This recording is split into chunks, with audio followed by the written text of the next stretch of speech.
Kaunis sisustus ja upea koti ei hoitamatta pysy kuosissaan, sen tietää jokainen.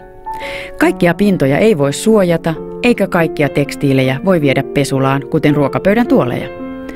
Höyry on hyvä konsti monelle pinnalle. Höyryimurilla voidaan pestä ja hoitaa sekä tekstiilejä että kovia pintoja. Leena, monitoimipesurin vaikuttavana aineena on vesi kahdessa eri muodossa. Vesi, vetenä ja höyrynä.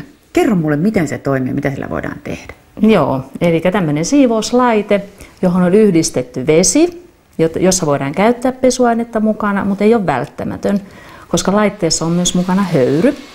Ja höyry toimii tässä irrottavana tekijänä, eli poistaa sen lian.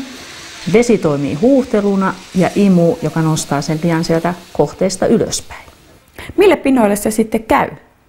No kotona ihan esimerkiksi sohvat, kangaspäällysteiset, nahkapäällysteiset, kaikki matot. Ne voi olla ihan räsymatosta lähtien ja sitten esimerkiksi nykyiset nämä paperinarumatot. Sitten erilaiset lattiapinnat, parketit, laminaatit, puupinnat, muovi, klinkkerit, no kylpyhuoneessa kaakelit, saunanpesut, että niitä on ihan mieletön määrä, mitä voit kotona hyödyntää tällä höyryllä. Laitteen monikäyttöisyys saa pään pyörälle. Kaikilla pinnoilla, jotka sietävät vettä, voi käyttää höyryimuria. Parempia materiaaleja, kuten esimerkiksi erilaisia taljoja, voi puhdistaa höyrymoppaamalla, jolloin imurin suuttimeksi vaihdetaan harja, jonka päälle vedetään mikrokuitusukka. Talja puhdistuu ja tuoksuukin paremmalta kuin aikaisemmin. Kalliin ja upean tekstiilin, kuten paksun kensonsametista tehdyn sängynpeitteen puhdistus, tuntuu turvallisemmalta itse tehtynä, kun vertaa sitä siihen, että veisi peitteen pesulaan. Sohvien, nojatuolien ja vastaavien kalusteiden verhoilukankaiden ulkonäkö uudistuu höyryn avulla, ja tahrat saavat kyytiä.